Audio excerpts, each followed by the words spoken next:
So we have start. Юра, підійди сюди до мене, щоб ти був біля мене, чуєш? Юра!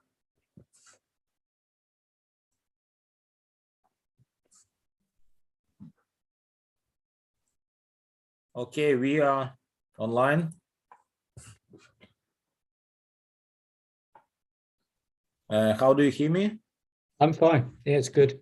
Yes, so as far as I understand, we are online. Yes. And now we have switched Facebook, YouTube, two YouTube channels, Twitter and LinkedIn. Guys, I'm very glad. Frankly speaking, this is my first stream, and I'm very proud to open the conversation about the subject of Ukrainian economy under the circumstances of war. What is the future of Ukrainian economy, and how it will combine potential and how it influence our future victory. Yes. So I would like to introduce to you the author of this post that, frankly speaking, this post inspired me to make this stream. Glan Grant. He's a defense expert and the professor of business school of Riga. He had more than 75 years of military experience and developed and participated in such wars as war in Afghanistan, war in Yugoslavia, war in North Ireland. So he knows, he has a big experience of economy development scenario, and I would like him to explain the subject of interest and his worries. Thank you. Well, I don't come at this from the point of being of an economist. I come at it from the side of being a soldier that actually needs to be supported by a country when they're actually fighting, which of course is the other side of the coin. You know, if you're a general, there are certain things that you need that are fundamental to how you can fight for a country. And when you're fighting for your survival, then some of those things really are survival matters. Obviously, the basics of weapons and ammunition, and Ukraine is extremely lucky at the moment to be supported with a large amount of this from outside. But there are some areas of the system that are difficult. We're finding difficult to actually to get into Ukraine, and that the Ukrainian army and people actually that really need to be made inside Ukraine. So there are areas there of just that sort of the weapons and equipment side, and then you've got the other basics of fuel and food, which are two fundamental basics. And as we know, they're fundamental basics not just for the army, for the Ukrainian army, but for the population of Ukraine that is staying, that hasn't left, especially so for the population in the east. And so if this war is going to continue and go on, then the processes, the business processes that support the population and the army need to be made much sharper and easier to actually to supply people. Now, you know, economically in a war, it's rare that an army would take over all the economics. They can't do it. The Ukrainian army can't do it. The Ukrainian army needs business. It needs business to function. Because without business functioning, the army can't function and the people can't function, and then everything will die. And that's a real problem. And this is something that I think that people haven't grasped yet, is that there are three sides to this triangle. There's the side of you could call it of power, and people say we must support power. Yes, we must. Then there's the second side, which is the side of the army, and people say we must support the army, and yes, we must. It's vital. But the third side is society. And you can't ignore the third side of society, because society includes fundamentally that part called business. And therefore, if people just think that the army can win this and power can win this, and that's it, all we have to do is support them, then they are completely wrong, because the third leg, that third side of the triangle, that third part is being ignored at the moment. Now, we saw, I think it was yesterday or day before yesterday, that the government has actually created some new methods for coming across the border and is actually opening the border. Now, that is a big stage. That's a big step, although there are some bad things in it, because they've actually not understood we have to move things much faster even than they've looked at there. But that still leaves the things of fuel, feeding, and how do we support business, keep the supply chains open, which are not really, I don't see that they're really being looked at the moment. And why do I not see that? Well, because people are telling me that they're not, that side of society and managing society is not being thought about hard enough if this war is going to be a long war. Glenn, I just would like to mention from my side of view, because I am in territory defense, deeply inside the territory defense organization. So I see from front line, because I'm very close to the enemy. Yes, and we can hear, maybe you hear, maybe not, you hear the sounds of artillery. And I feel what people think, and I feel how they feel. And after third week of the war, people just starting to, to think, because before that they were just psychologically reacting. Normal people. Yes, I'm not talking about military, about army veterans who know how to act in such situation. Most of them are in psychological, very big psychological pressure, but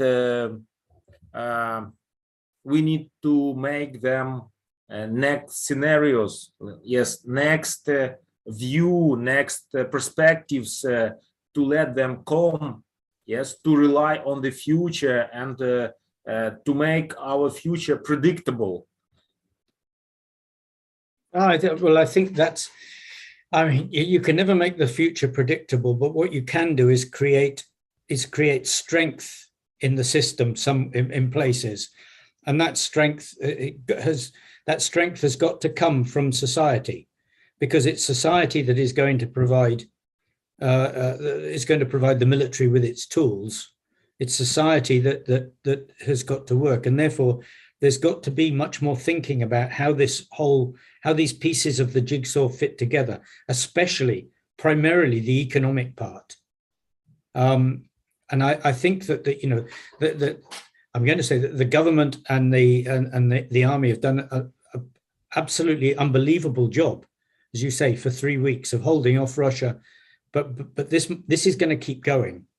The steps that Putin is putting in place now in Russia show that he's not going to stop, and therefore this could go on for weeks and months, and maybe even longer than that. I mean, we've already had 8 years, and during that 8 years, we did not think about how to deal with the bad economic scenario.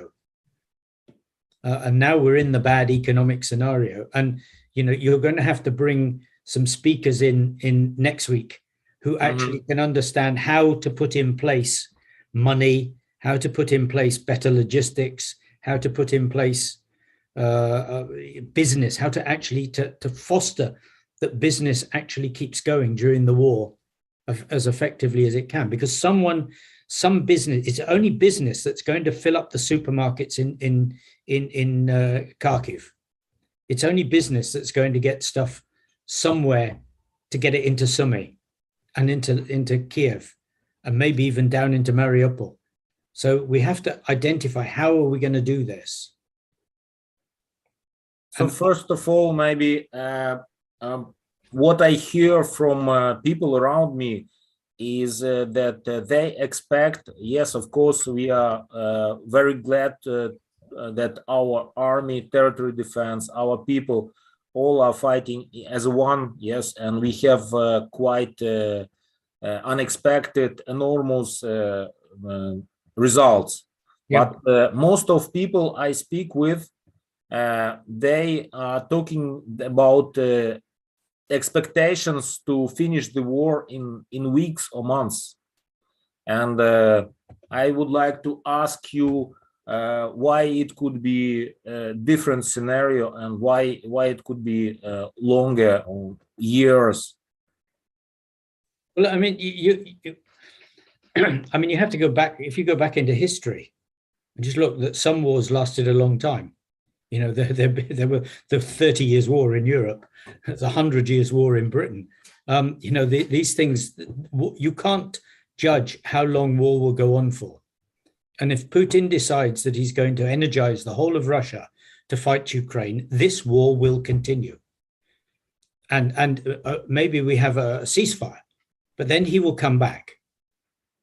And there'll be another ceasefire, and then he'll come back. And each time trying to take another little bite out of Ukraine until he's won it, because he is obsessed. Mentally, he is obsessed with this. And there are large parts of the population that have seen nothing except television telling them about the Nazis in Ukraine and about the Nazis in NATO, and that America created the Maidan. All these things, they are totally believing these fantasies. And therefore, this is not going to stop in a hurry. Now, you can't win a war. You can't win a war by just going up to your own boundaries and saying, okay, there we're up on our boundaries. This is it, finished. At some stage, the war, to win this war, Russia has to be debilitated.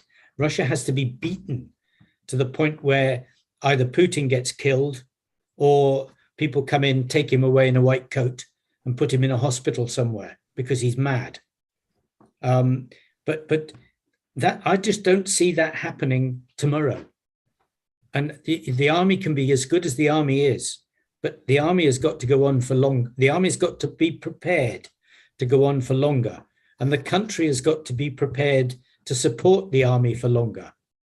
Society has got to be prepared for this. And you can't do that with people sitting around waiting. Territorial defense is great, but we don't need it everywhere at the moment. What we need at the moment is people producing income for the country, people producing the things we need, small drones, people producing small computers, people producing night sites. We can't keep asking for those from outside all the time, because sooner or later that's going to stop. And by the time it stops, the country has to be producing their own. And that means some hard thinking and some hard business discussions with business people of what do we need to make this happen? How do we produce these? Where do we produce these? So we see that most of people they are expecting like a short war. Yes. Someone short successful victory are expecting and are very optimistic. And another experts, they look a bit deeper without wishful thinking, and you are among them, that because you saw a lot of wars. Yes, if Ukraine will not be destroyed in military concept, so let's for example make a prediction in 1 year, 2 year, 3 year, 2 years, and as far as I understand the situation, even under the sanctions, Russia will have GDP decrease about from 15 to 20%, and at the same time, Ukrainian GDP could suffer up to 50% next, I mean, in 2022, and how to be prepared for this, how to compensate this 75 billion GDP in personal income, in investment losses, in loss of real estate capitalization, and how do you see this could be combined in compensated? That's quite complex, because of course that is the work of, I'm going to say, of economists and business people. It's not my business. What I'm trying to say is that it has to be thought about, because if the war goes on for a long time, I mean, I've heard an expression many times from people in the British Army, which is, plan for a long war, and then if it's short, you're okay. Don't plan for a short war. And there is a tendency, I think, for people in Ukraine to want to be reactive to everything. So when something happens, then you react. And they do react very well. When something happens, you react. And it's like this stages. But there are some things like agriculture and business where you have to plan. You can't react. You can't react to grow wheat. It doesn't work. You can't reap what you don't sow. And therefore, what matters now as we come into the spring and as we come into this is that the country has to sow still. We have to work out how to actually get the agriculture long term. Otherwise, the country will fold. And I'm going to say, this is not my business, but government has to think about this. How do you actually make sure that this happens? How do we make sure that the industries that we need to rebuild are rebuilt? And even if we don't, it's better to start trying to do that and put the processes in place. Then if the war is short, okay, we've still got what the work has been done. But if the war is not short and we have not done any preparatory work, then the country is in deep trouble.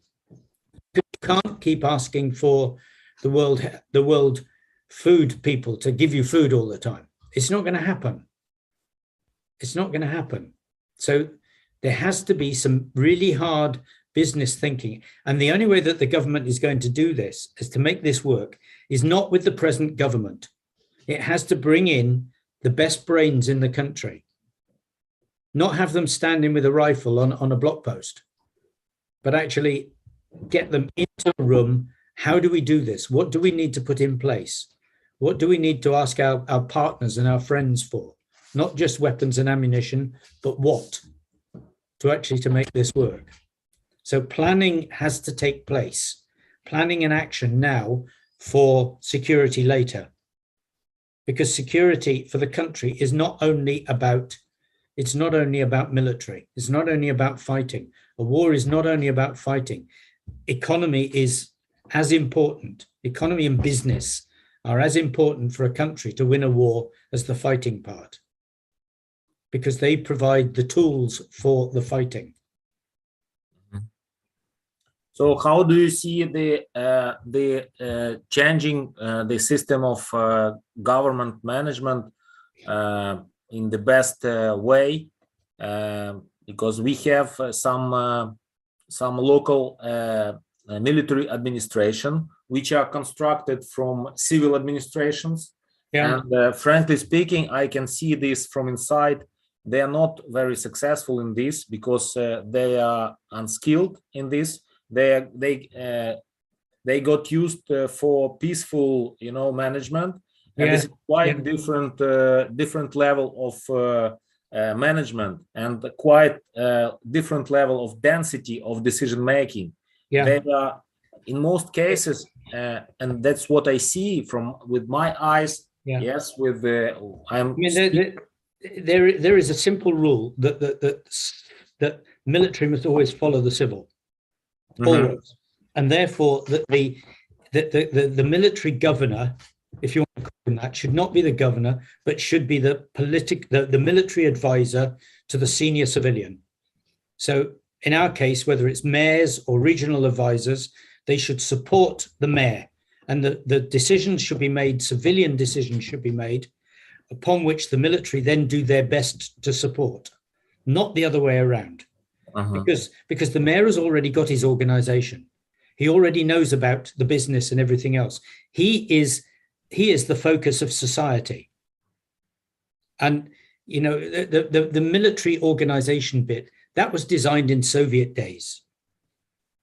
And I don't know other countries that would try and do this. In every other country, that every other sort of thing, war that I've worked with, the senior civilian is always in charge. He makes the decisions, the political decisions, upon which then the military follow. Because so now I see that the same situation is with existing situation in Ukraine. For example, if you see the mayor of Kyiv, Vitaly Klitschko, and the mayor of Mykolaiv, yes, the mayor of Lviv, they are quite active, and they're quite active in cooperation with military, and maybe as far as you know that that the 15th of March there was new role of former chief of special joint forces that was relocated to Kyiv Oblast. He is the chief civilian administration officer, and we see that there is a different activities began to develop at Kyiv front line. And that's a different, because that's fighting. But you see, it's the civilian administration that has to worry about feeding, water, and everything else, because that doesn't change what that man should do. He should be in charge of the fighting, but he should be working closely with the civilian administrator, who then is trying to work out how all the other bits work, and who makes political decisions for the city of what we do and what we don't do, and how we do and how we don't do, on everything from evacuation to whatever. And I mean, it's a fundamental rule that civilian always has power over the military. It's this is everywhere. So, and the reason for that is because it's society yourself that you're actually meant to be there protecting. And if you actually look at it, unless you have that like that, then the military are not trained to do food, to do business, to do agriculture. But the mayor and the mayor's office are. That's what they do all the time. And therefore the mayor should say, this is what we have to do. We have to protect the railway. We have to protect the road. We have to protect this. so that we can live, so that we can actually manage the energy of the country. Mhm. And the military is not designed for this. It's designed for the fighting part. Yes, we understand that military, the KPI and OKR, yes, as we are talking about business metrics of military is the quantity of killed or destroyed units. This is their efficiency system of management.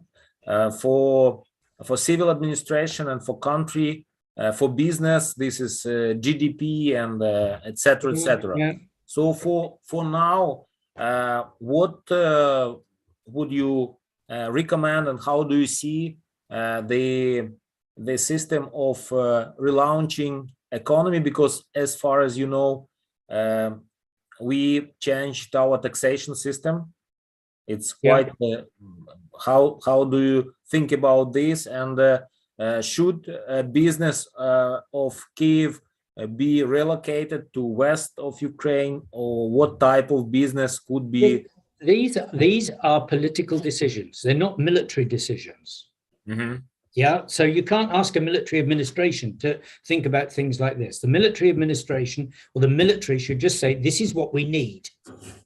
Then it is up to the government with the civilian part of this, with society, to deliver that as best it can to the military, or say we can't do it, or buy it from outside, or beg it from outside, or whatever. So we've got to have a more civilian integrated, societal integrated system, which means that the government needs to actually to think about, how do we do this? Now, whether that means that the Ministry of Economy should have stronger links to the mayors of Lviv and other cities in the West, and to actually to have these, to get the best people who know how to do things into the government, even if they only come there for the duration of the war. But the people who know, who are skilled, not civil servants, but skilled business people, skilled logisticians, skilled medical people. I mean, what is, we have a skilled medical person called Olana Supran. What is she doing at the moment? What should she be doing? And the answer is she should be working somewhere hard in the system to actually to make sure that parts of the military, parts of the health system continue to work or work better during the war. So we have to pull these people into the system. And at the moment, my feeling is that the government is still playing politics in terms of keeping friends in the power and using friends, not using all the energy of society, not using all the best people. In some ways, even like excluding the best people. So Russia is fighting a total war against Ukraine. Ukraine is not yet fighting a total war back against Russia. Ukraine is trying to do it in a nice way, and that isn't going to work. So what do you mean excluding? Or which people are excluded? Because for what I see from my own perspective, that every businessman, every influential person who wants to participate, he or she can find the way to participate, and this is like a different way of influence from vertical and strictly hierarchical system to rather distributed, but it's decentralized. but it's distributed by chance. It's not distributed by discussion and argument. It's distributed by the people doing what they think they can do. So we have businessmen holding rifles. It's still not the totality of thinking of how to do it, how to get the best people, how to use, Lviv. Who is going to do the reconstruction around Lviv? If we need houses on the west of Ukraine, who is going to organize that? Now, procurement. Who's doing the procurement for the military? Is it Ukrombromprom, or is it the Ministry of Defense, or is it whoever? In the First World War, Britain set up a separate ministry and put a senior politician in charge of finding everything for the army and delivering it and making it, getting it made. And they put businessmen into that ministry. They put union people into that ministry. In fact, that minister later became prime minister, Lloyd George. And so, you know, there's not that. It's I don't know. We're like, my feeling is we're still trying to fight a total war using peacetime thinking. So, you know, do you think that we could destroy more Russians for 3 weeks? Because from one side, Russians are quite centralized system of supply, centralized system of thinking. But what we have in Ukraine is decentralized, very mobile, very decentralized logistics that are like supporting on every village, every piece of every square meter of they're killing. We do, and that's good if it's decentralized. Yes, I'm not saying it shouldn't be decentralized, but what you've got to find out is who is actually doing the delivery of that, and how do we make sure they can keep doing the delivery of that, and that it's made easier for them to do the delivery of those decentralized things.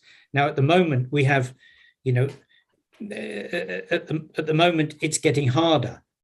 And what we need to actually, and it will get harder, what we need to actually to identify is how do you make the stream of things that we need keep going, and that they don't get broken up, and that they can come in faster. And that's everything, including things that we need for fighting, food, fuel, chemicals. And how are those businesses being supported by government so that they don't stop? So you wrote at the post that we have to build another level of government, and who managed all these processes centralized without. It's not so much managing it's not managing the centralized processes. It's enabling. It's decentralizing them, but enabling them to do it. So you don't put anything in their way that stops them doing it. So you identify what is it that they need to do the work. What do I need? So you have to, it becomes, society has to say, we need to do this. I mean, I give you, this is a very simple example and a silly example in some ways, but a real one. When Lloyd George took over this ministry in Britain in the First World War, people were talking, how many guns do we need? So he went to France to talk to a French lieutenant colonel in the French army on the front line, who everybody said was the expert, to ask him, what guns do we need, how many, and how much ammunition do we need? And then he came back with that answer and then got industry to produce that. Now, that is the sort of questioning that is actually required from government. Not top down, this is what we're going to do, but what do we need to do? Who is the expert? Who in the system knows what it is that we require to guarantee fuel to the front line, to guarantee food to Kharkiv? How do we guarantee food down into Kherson to other places? This sort of thing. Now, that is all I'm saying. That is, that's my sort of thesis. And that thesis means that the government has to change how it works from being a secretive organization that does things to being a much more open and linked organization to society. And those links have got to be to enable the mayors and the political people around the country, to enable them to manage their own systems, their own battles, so to speak, their own societies. So, you know, it is told that that ideas are not grown by orders. Yes, what we have now is to you know, to rearrange our structure of economy, or to supply with jobs people who are now like in exile, yes, who are just as a refugee status, receiving refugee status, like 3, maybe next month it could be 4 million people. Yeah. Yes, and how can we keep them engaged in our economy to produce products and services? And that's a good question, and it's not one I have an answer for, but it's one that people should be asking. And they should be asking that at the local level. You can't centralize that. You can centralize the law, you can centralize the arguments, you can centralize things like that, but you can't centralize the activity. And it has to be not you will do this, but what can you do? And then, okay, we must make sure the law lets you do that. We have to ask more questions, open questions, yes, open questions. And this is the goal of our stream. Yes, this is the main goal, to let people ask more questions, and maybe we can also ask a few more questions about next steps of financial systems, next steps of our agriculture, next steps. Absolutely, with people that are skilled in that and who know what to do, and they should then say, this is how we do it. Because if you go into government has not got those people in it. Government has got people who write papers, and that to fight a total war, we've got to get out of the papers into activity, into action. And that means that the government has got to enable people, enable mayors, enable industrialists and business people to do what they want to do as quickly and effectively as possible. And if there's a law stopping them, they must remove the law. That is what Parliament must do. And government must explain to Parliament, we need to take this law out because it's stopping people doing this with chemicals that we need for ammunition or something. So it's a different way of doing it. So, people have got to, but this means that government has got to become open. Because at the moment, if you write to someone in government, you don't get an answer. And that's no good. There's got to be, because there is a huge amount of questions the government and administration receive, and maybe it's 100 times more questions, because the situation is extremely fast changing, and the system of management, of administrations are constructed for peaceful times. Yes. And we have such a fast changing environment that the system of management should be like 1 or 2 level more adaptive.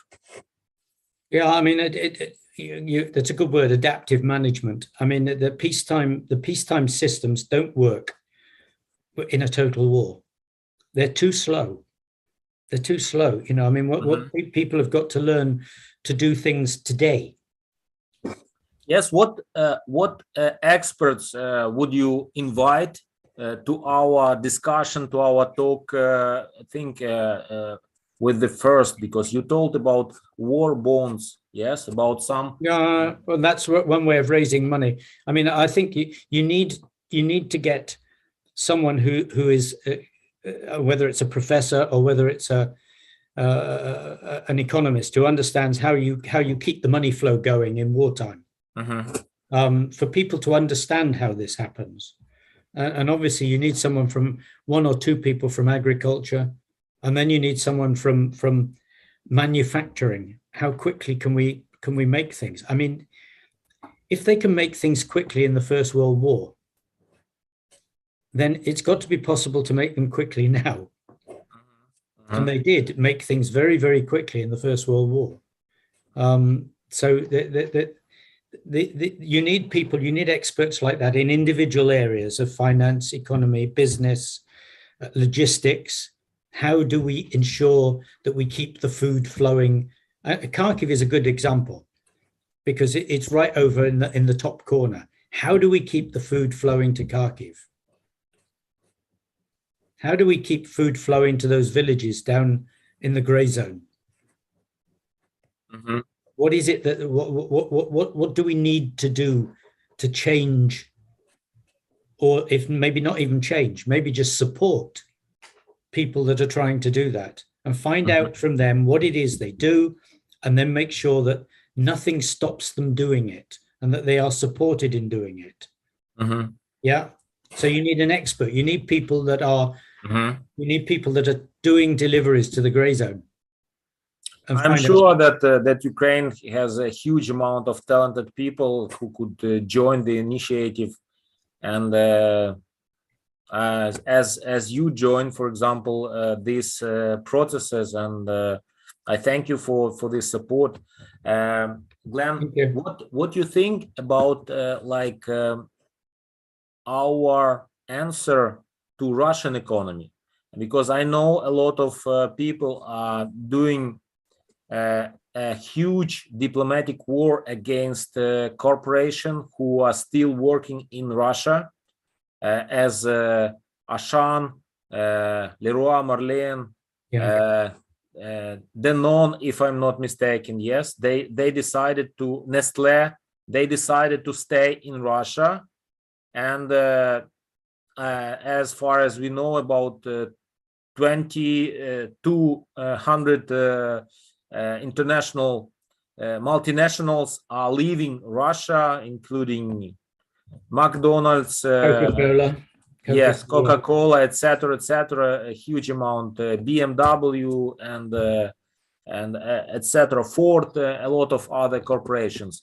What could we do to manage this and all big four, by the way? Deloitte left Russia, the company you worked with. Well, I mean, the only thing you can do is try and shame them. I mean, because we have no leverage over them. It's just shaming them publicly. I mean, there are arguments for people like Nestle that say that they are producing children's foods into Russia, and I mean that's a strong argument for a company like that. But then we would want to see that they only produce children's food into Russia and nothing else. You know, I think that will be, demand that they don't do that. And I think that this is where, the diplomatic efforts have got to go on, because this is a key battle tool for the country, for Ukraine, is to actually to reduce the economy of Russia, and anything that can be done to reduce the economy of Russia has got to be a good thing. We haven't reached the stage yet of trying to sink their ships or sink their oil tankers and things like this. But if the war goes on for another 6 months, then it's clear that as we say, the gloves come off. That after a certain period, if Russia is going to be total war and it's not going to stop for anything, then the country has to start looking at how you can degrade their economy in other ways, maybe even militarily if necessary. But that's another stage, and that is a political decision to be made by Zelensky, and at what stage does Ukraine take the gloves off in this. But until then, with all these companies, shame and public shame in Twitter, LinkedIn, Facebook has got to be the key activity. So what do you think an opportunity also lies in changing the exporting brands from Russia to Ukrainian brands? Because for people to be ashamed of buying Russian goods and buying Ukrainian goods and supporting Ukrainian companies internationally, globally, to help to produce and to generate more revenue, more. I mean, that would be a super public relations campaign for Ukraine. You know, by Ukrainian, but it means we've got to deliver, obviously. But I think that's a very good idea, and it will go down well internationally. Of by Ukraine, I mean, we actually produce things, whatever it is, whether it's, you know, Ukrainian butter, Ukrainian cheese, Ukrainian anything, you know, by Ukraine can become a very, very strong military tool for the country. And I'm sad I didn't think of it first. So well done. But I have a LinkedIn group, which is Latvian Ukrainian business, and I must put it on there later on today when I get back. By Ukrainian. Yes, I know that we receive a lot of invitation from Swedish community, business community, because I study in Swedish Swedish Management Institute. I've got some degree in Sweden. I love the country, and they like open door for deeper integration and deeper collaboration with business. The same, I know a lot of different countries are like very active in this, and they are also they understand, together with Finland, they understand what is the roots of the war and how they have to participate and pay for not only supporting Ukraine, but stopping and fighting with Russia itself, because this is existential question for next steps and for next aggression to the Europe and to the United States, and as far as you told that Putin and Russia will not stop at Ukraine. So the earlier West and free world understand this, the faster will be the end of the Russia. Yeah, but I mean, this goes back to to sort of the thinking about how you do things, because what you're talking about is export. Now, during the peacetime, going into Poland, then lorries were sitting around for 2 to 3 days before they cross the border, and that is huge amounts of money, and we can't afford that. So the whole thing about, you know, getting export, getting it across the border so we get the money quicker, is absolutely vital to the defense of the country, because money into the country means being able to do things. And so, you know, this is how the economy is linked. The more export the country has, the stronger the government can actually be, the stronger the country can be. And therefore, those tools for making export happen. Now, at the moment, we can't fly things. So everything's got to go by road. We can't sail things out. You can't put things out through Odessa now because it's been stopped. So we've got to actually find faster and more efficient ways of exporting things out of this country to the rest of the world. And you know that there is no ministry of stopping all cargos that come into Russia through European border. And should we make some some of the kind to, to stop all supply from Europe to Russia, just physically, because this is aggression, and we have to answer to weapon aggression. We have to block all lorries, all trains. But you can't physically block it yourself. But what you can do is make those. This is where the Ministry of Information should be putting things out to other countries to try and get activists to stop and block those lorries. And because I'm sure that there are activists in the Baltic states who will block lorries and stop them coming from Russia through Belarus and out into Europe. And anything that creates delay on Russian exports, of course, adds to the pain. And this is absolutely vital to do this. Anything that anything that stops ships carrying Russian goods, and these are direct areas of war. In total war, these are direct areas of war that the government has to have a team that actually works hard to stop people doing it, whether it's by diplomacy, whether it's by argument, whether it's by shaming them publicly. You won't stop some. There are always some people who will make money out of war and who will not care. But there are others who have a conscience, who can be stopped. And if it just makes things a little bit harder, for example, most of the world's insurance, shipping insurance, I think goes through London. Well, if we can stop shipping insurance on anything Russian, then the ships are going to start thinking, that the ship owners will start thinking twice. Now, this is what I mean by government of talent. Bringing people who know how to do this and actually doing it, taking the war total against Russia, means a different level of thinking. And I have to say, on that note, I think I should stop because my mouth is dry, my brain is dead, and we've actually done covered a huge amount of area. But I think, as you said at the beginning, starting the discussion is what is important. We have a wonderful army. We have a president who is driving hard arguments into the world.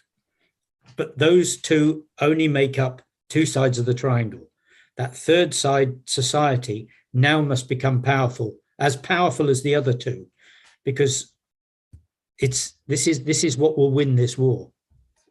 Yes, this is how we will get closer to victory. And I think that we have to be stronger and expect that this war will not be short. There will be years to come to the victory, because this is existential war. This is World War III, and it will not finish in a few months and a couple of weeks. So let's make this message to the audience and invite all who is able to provide constructive communities to constructive ideas, because a lot of folk, a lot of talents, Ukrainians, and not only Ukrainians, as you are British, but they will fight for freedom together with Ukraine. And I thank you very much for your time, for your discussion, for your article on Facebook. It could not leave me, cold, and I just react as much as I can. Thank you very much, sir. Talk to you again soon. Yes, hope to see you again with other members of our conversation, and it could be constructed in some management decision.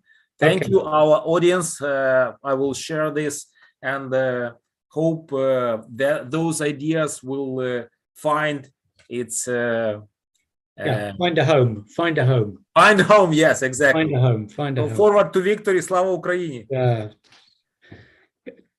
As they say, God bless Ukraine and God bless the Queen.